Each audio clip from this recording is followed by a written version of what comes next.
नमस्कार, मैं हूं रौनक और आप देखना शुरू कर चुके हैं स्क्रीन वाला। मैंने अपनी जिंदगी के लगभग 7 घंटे और 3-4 जीबी डेटा खर्च कर डाला बस एक उम्मीद पर। अफगानिस्तान के खिलाफ एक रोहित, जिनका सरनेम शर्मा है, उन्होंने अपना कमबैक T20 में कर लिया था।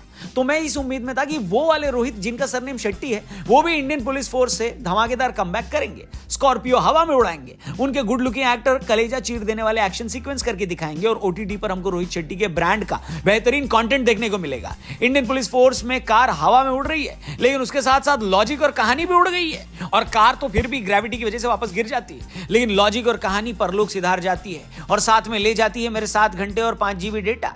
अनलिमिटेड डेटा का इंतजाम तो चलो अंबानी जी ने किया हुआ है, लेकिन वक्त जो बर्बाद हुआ उसकी भरपाई कौन करेगा? IMDb की बढ़िया रेटिंग और फैंस के 5 स्टार रिव्यू देखकर मैंने इंडियन पुलिस फोर्स देखने का निर्णय लिया था, लेकिन ये मेरे लिए साल 2024 का पहला गलत फैसला साबित हो गई है। लेकिन आपका एक फैसला सही साबित हो सकता है। डिस्क्रिप्शन में जाइए, कीवी ऐप का लिंक दिया है, उस पर क्लिक करके कीवी ऐप को डाउनलोड करिए। आसान से सवालों के जवाब देकर बढ़िया क्विज खेलिए और ढेरों पैसे आप जीत सकते हो। जल्दी से कीवी ऐप को डाउनलोड करो, डिस्क्रिप्शन में लिंक दिया है। वीडियो में आगे बढ़ते तो भैया, जो लोग इंटरेस्टेड हैं उनको संक्षेप में स्टोरी सुना देता हूं इस वेब सीरीज की।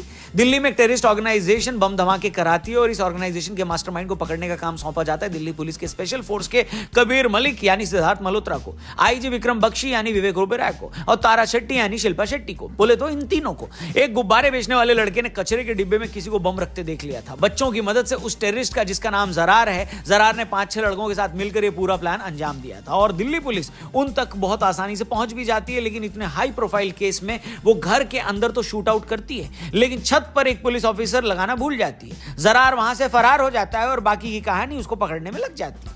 पहले इंडियन पुलिस फोर्स के पॉजिटिव चीजों के बारे में बात कर लेते हैं, क्योंकि वो कम है और जल्दी खत्म हो जाएगी, ठीक है? फिर तसल्ली से नेगेटिव पॉइंट्स की बात करेंगे। तो ये पॉजिटिव चीजों में से एक है विजुअल्स। पहले एपिसोड के पहले मिनट में ही जिस तरह से बम धमाके होते हुए दिखाया गया है, आपको वो शुरू में ही जकड़ लेगा। पूरी सीरीज का बैकग्राउंड म्यूजिक भी अच्छा लगेगा और बाकायदा ओरिजिनल साउंड ट्रैक भी है इस सीरीज में। विशाल मिश्रा का गाया गाना भी रखा गया है, जिसे सुनकर मजा आया। लेकिन मजा आने वाले ये मोमेंट कम ही हैं, क्योंकि एक वेब सीरीज का सबसे स्ट्रॉन्ग पॉइंट होता है उसकी कहानी, और इंडियन पुलिस फोर्स यहीं पर मात खा जाती है। इससे ज्यादा स्टोरी तो मैंने इंस्टाग्राम पे देख ली भैया। एक थ्रिलर सीरीज में हमें स्टोरी चाहिए होती है पहाड़ के रास्ते जैसी, जिसमें खूब सारे ट्विस्ट एंड टर्न्स हो, लेकिन इंडियन पुलिस फोर्स की कहानी चलती जाती है एक्सप्रेसवे जैसी, बिल्कुल सीधी, जिसमें आपको बिल्कुल एक्साइटमेंट नहीं आएगा। एंटी टेरर मिशन वाली वेब सीरीज कैसे बनाई जाती है, ये रोहित शेट्टी स्पेशल ऑप्स या फिर द फैमिली मैन देखकर सीख सकते थे। ये सीरीज देखने के बाद मुझे लगा कि मूवी डायरेक्टर को OTT डायरेक्टर नहीं बनना चाहिए, क्योंकि कहानी में इतने लूप होल हैं कि आपको बताने बैठ गया तो आप कहोगे कि ये क्या है बेन स्टोक्स। चलो एक बता देता हूं। एक टेररिस्ट है जिसका नाम है शादाब। वो पहले गुजरात में धमाके करता है, उसके बाद दिल्ली में भी बम प्लांट करता है, लेकिन इतने महीनों से वो अपना सिम चेंज नहीं करता, सेम सिम चलाता है और मस्त अपनी फैमिली से भी बतियाता है। रोहित शेट्टी भाई, ये सीरीज देखकर टेररिस्ट लोग भी बोलेंगे क्या, अबे साले।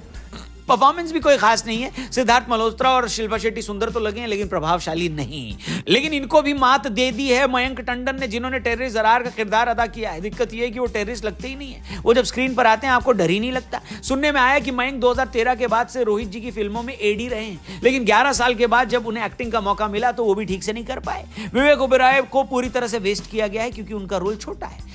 काश ये वेब सीरीज छोटी होती, लेकिन मेरी तरह अगर आप भी 7 घंटे और 5 GB डेटा बचाना चाहते हैं तो इंडियन पुलिस फोर्स को छोड़ दीजिएगा, मत देखिएगा। लेकिन अगर आप बिल्कुल खाली हैं, आपकी 2.5-3 घंटे की फ्लाइट है और आपको समझ नहीं आ रहा कि क्या कर रहे हैं, तो कर लो डाउनलोड और देख डालो। अगर आपने देख लिया तो कमेंट सेक्शन में बताना कि ये लगी कैसी आपको। जो भी आपका ओपिनियन हो शेयर जरूर करना और स्क्रीन वाला को सब्सक्राइब करके जाना। फेसबुक पे देख रहे हो तो हमारे पेज को जरूर देखना। Thank you for watching. जल्दी मिलते हैं। जय हिंद।